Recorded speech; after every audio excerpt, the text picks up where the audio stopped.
I don't know how you've been feeling.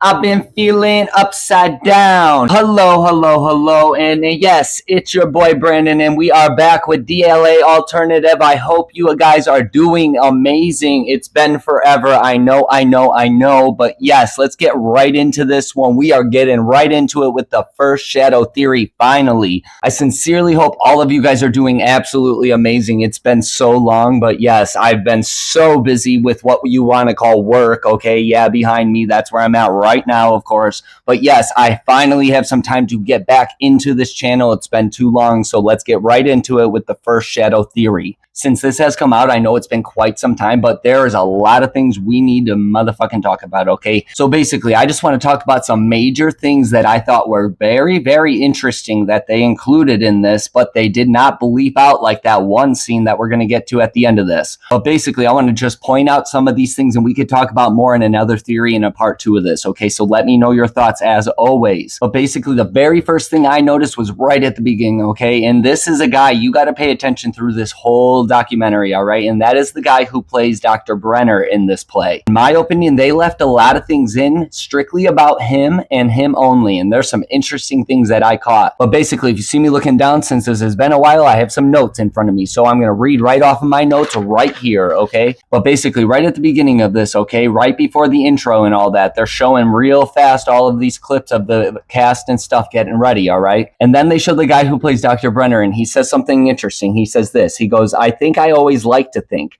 I'm just a killer, that I don't get nervous, but I think I probably do. And no doubt in my mind, this makes me think about what this guy is thinking about, because he's about to go out there and play Dr. Brener, all right? So if this is in his mindset, why is he thinking this? Is this how they portray Dr. Brener through this play, okay? And Dr. Brener, the one that we know, or Dr. Brener, his father? Because I know there's some involvement with his father, and I do not know this play at all, okay? I know it from this documentary, so I know some people are from the UK in here. And if you have seen the play, get down to the comments and put that comments in there about this play, and if I'm correct about any of this, okay? Because this is just assumptions I'm making. But it makes me very interested about Dr. Brener specifically in this play, and whether it's his father, whether it's him, and there's some interesting things that happen. But the fact that Dr. Brener is in this play, and he's one of the major characters apparently in this play, it makes me very interested to see how if Dr. Brener would be acting all the way back then, and seeing his involvement with Henry Creel, as we know this play is about Henry Creel specifically, okay? And his backstory and the origin story to Stranger Things. But this Dr. Brener actor, okay, when they're doing that workshop right at the beginning, he says something very, very interesting that caught my attention so fast, all right? Basically, at this point, they're sitting in a group, and these are not the final actors at this point in time. This is early on in the process, and this is just a workshop that they're doing to see who could possibly be an actor. Well, this guy ends up getting this role, okay, from this point. So he obviously was Dr. Brener from the very start. But my major point is he says something very interesting, all right? He goes, exciting news. We have a breakthrough. A subject survived the transfusion.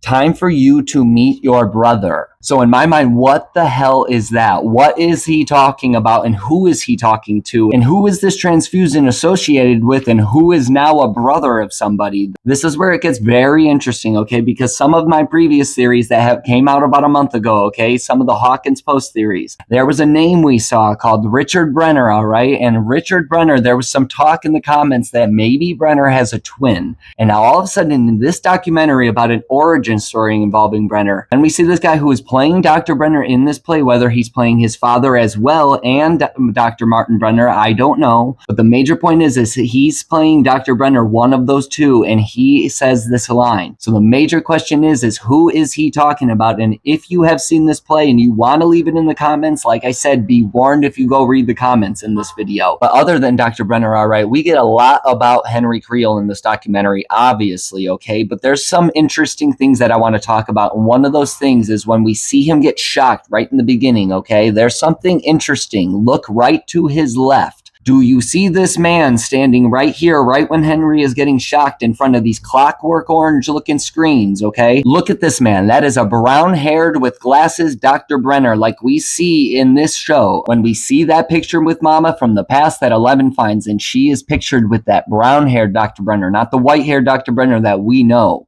And yes, it could just be a young Dr. Brener like everybody thinks, but it's a little interesting that we see flashbacks of Dr. Brener in season 4, and he has white hair. there. But in my opinion, who really knows, because we see that brown-haired Dr. Brener with Henry Creel in his flashback. So let me know your thoughts. But right directly after that scene, when we see Henry get shocked, they do it real quickly. But if you pause it right after that scene, then we get a quick flash of the Creel family, okay? We'll take a look at the size difference between Alice and Henry, okay? And let me know your thoughts, but there is something about some of those articles in the Hawkins Post theories that we did not get to yet, but there is something involving the ages of Henry and Alice. When all of that occurred at the Creel house, okay? The Creel House Massacre article that they look at. So let me know your thoughts, because in plays, in my opinion, they would be very, very accurate to ages and how a character looks to the age. And in a television show, it's way different, people. They can make you think anything with the magic of editing, okay? So keep that in mind. But as we continue, there's some more interesting things that we need to discuss, and that's the Philadelphia experiment. And we're going to discuss that in another video, so let me know your thoughts about that as well, like always. But the major thing that I found interesting was that the date is October 28th, 1943, which oddly enough, I was born on October 28th, 1993, exactly 50 years later, oddly.